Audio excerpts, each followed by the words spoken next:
नमस्कार, मैं जितेंद्र चतुर्वेदी। ऐसा लग रहा है कि नीतीश जी की समाधान यात्रा बाद में पूरी होगी और सरकार पहले ही बदल जाएगी।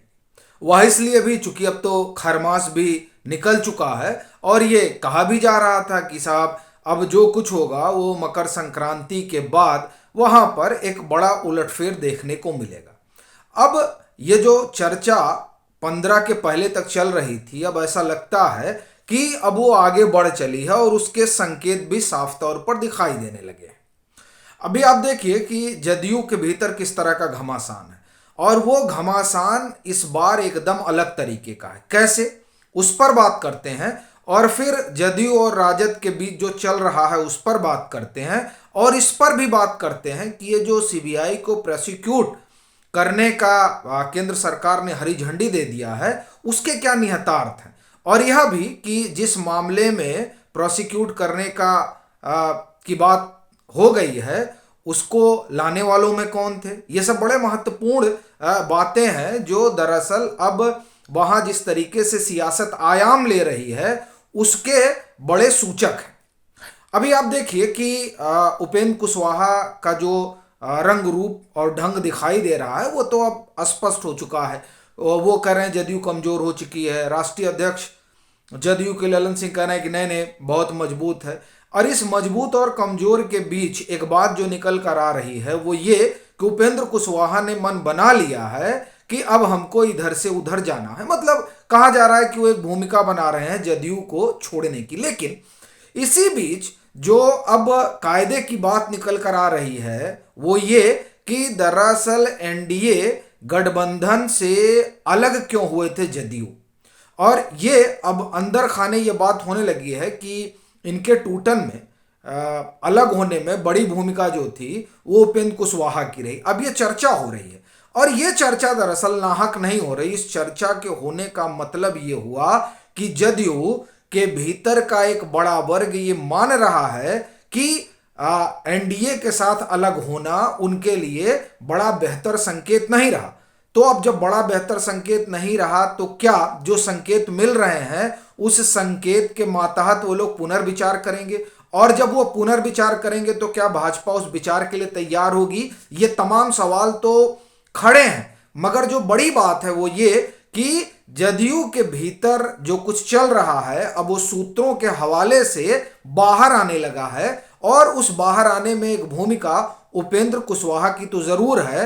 वो जिस तरीके से बागी हो गए हैं उसकी वजह से अब तमाम चीजें जदयू के अंदर खाने से निकलने लगी है। तो एक तो ये जो है बड़ी चीज दिखाई दे रही। दूसरा आप देखिए कि रामचरितमानस पर जो बयान शिक्षा मंत्री ने दिया वो दरअसल राजद और जदयू के बीच एक गहरी खाई करता जा रहा है। क्योंकि अब तो आप देख ही रहे हैं कि इस मामले पर किस तरह से राजद तन के खड़ी हो गई है और उसको लगता है कि इससे मंडल पार्ट 2 वाला एक मामला बन पाएगा। लेकिन जिस तरह की सियासत अब हो गई है और खास तौर से अगर हम कहें कि भाजपा का जिस तरह से पेनिट्रेशन हुआ है सोशल इंजीनियरिंग के जरिए, वो क्या उनके इस जो वो सोच रहे हैं उसे मूर्त रूप दे पाएगा, और क्या वाकई में यह मंडल पार्ट 2 की जो उनकी कवायद है इस तरह के बयान के जरिए वो फलीभूत हो पाएगी। जब इस बात पर विचार करते हैं तो एक बात एकदम स्पष्ट हो जाती है कि ये जो प्रतिनिधित्व वाला मसला है उसे जिस तरह से भाजपा ने सोशल इंजीनियरिंग के जरिए तमाम वर्गों को दिया है एक, और दूसरा तमाम वर्गों का जिस तरह से भाजपा की विचारधारा से जुड़ा हुआ है वो असल में अब ये जो मंडलीकरण 2 करने की कवायद है उस पर ज्यादा असर नहीं डाल पा रहा है। यही वजह है कि जदयू में एक अलग तरह की अकुलाहट है कि साहब बोल ये रहे हैं और नुकसान हमारा हो जाएगा। और उसकी एक वजह यह भी है कि उनका ये जो बयान है वो न सिर्फ A to Z वाली जो राजद की पॉलिटिक्स है उसे भी नुकसान पहुंचाएगा, बल्कि जदयू को तो दोहरी मार झेलनी पड़ेगी। एक तो उनका जो अपना सबड़ उन्होंने बना रखा है वो छिटक जाएगा, वैसे भी उसके अंदर इस समय असमंजस की स्थिति बनी हुई है चूंकि राजद के साथ जाने की वजह से। और दूसरा जो उनका अति दलित अति पिछड़ा वाला मामला है जो एनडीए के साथ रहते हुए एक और दूसरा भाजपा की सोशल इंजीनियरिंग के जरिए वो हिंदुत्व की धारा से जुड़ गया है, वह भी छिटक जाएगा इस तरह के बयान से। इसीलिए जदयू जो है वो आक्रामक है और राजद से भिड़ी हुई है।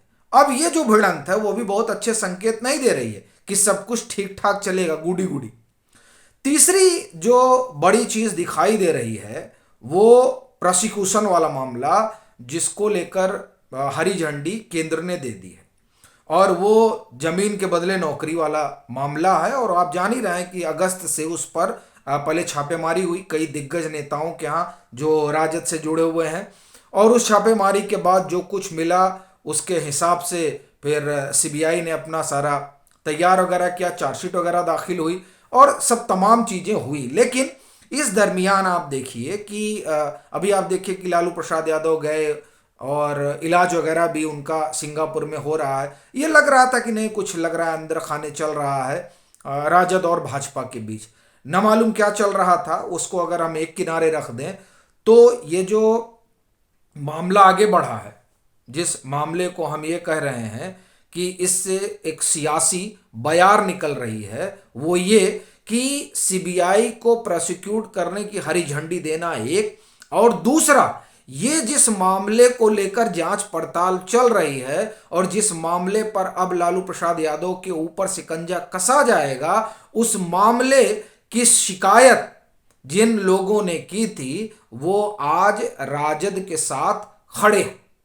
मतलब ये हुआ कि जिस भ्रष्टाचार की वजह की शिकायत जिसकी जांच पड़ताल होगी उसको लेकर तो ललन सिंह और शिवानंद तिवारी गए थे। तो अब बड़ा सवाल ये उठ रहा है कि जो लोग भ्रष्टाचार के खिलाफ खड़े थे, लड़े थे, वो आज उनके साथ गलबहियां किए खड़े हैं। ये सवाल जो है ये अब बड़ा हो गया है जब हरी झंडी मिल गई प्रोसिक्यूट करने की। तब यहीं से एक चीज और निकल कर आती है कि क्या ऐसी स्थिति में राजद और जदयू का संबंध आगे तक चल पाएगा। वह इसलिए चूंकि एक तो राजद के जख्म हरे होंगे कि साहब इन्हीं लोगों ने किया, लेकिन अगर हम उसको हटा दें और पॉलिटिकली सोचें तो अब जो सियासत है वो ये बता रही है कि दो चीजें नजर आ रही हैं। एक तो ये कि करप्शन के साथ, चूंकि 3C से वो समझौता नहीं करते, क्राइम, करप्शन और कम्युनलिज्म, तो कम्युनलिज्म तो हटा ही दे, क्राइम और करप्शन की बात करें तो इन दोनों मामलों में अगर वो गठबंधन के साथ रहते हैं तो घिरे नजर आएंगे नीतीश कुमार।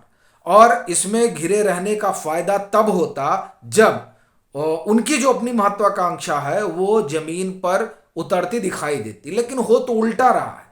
वो जिस लिए महागठबंधन से जुड़े थे, ऐसा लग रहा है कि वो बात अब उनसे दूर होती जा रही है। वह इसलिए चूंकि ये जो कश्मीर में भारत जोड़ो यात्रा का समापन होगा, उस समापन में जिस तरह निमंत्रण गया और उस निमंत्रण से जो संदेश गया, जो संकेत गया, वो ये बात साफ कर रहा है कि दरअसल जो विपक्षी एका की अगुवाई और विपक्षी एका को मजबूत करने की कवायद का सपना नीतीश कुमार ने देखा था और वो देख रहे हैं, उस पर कम से कम कांग्रेस की इस कवायद ने कुठाराघात किया है। एक दूसरा, इस संदर्भ में अमर्त्य सेन का बयान भी हम कहें कि साक्षात्कार जो उन्होंने संभवतः पीटीआई को दिया है, उसमें जो वो कहते हैं कि दरअसल ममता बनर्जी भी पीएम कैंडिडेट हैं, तो दरअसल वो एक और जो है बहस छेड़ते हैं। और तीसरा, जब वो ये कहते हैं कि कांग्रेस कमजोर है और वो अपने दम पर भाजपा को हरा पाएगी, ये बड़ी टेढ़ी खीर है। ये तमाम चीजें जो अमर्त्य सेन भी बोल रहे हैं उससे एक और बहस छिड़ेगी और जिस बहस में नीतीश कुमार के लिए कोई जगह होगी, ये कहना बहुत जल्दबाजी होगा। और इसीलिए लगता है कि अब वहाँ का जो मौजूदा डिस्पेंसन है वो ज़्यादा दिन तक बना रह पाएगा। ये थोड़ा टेढ़ी खीर है।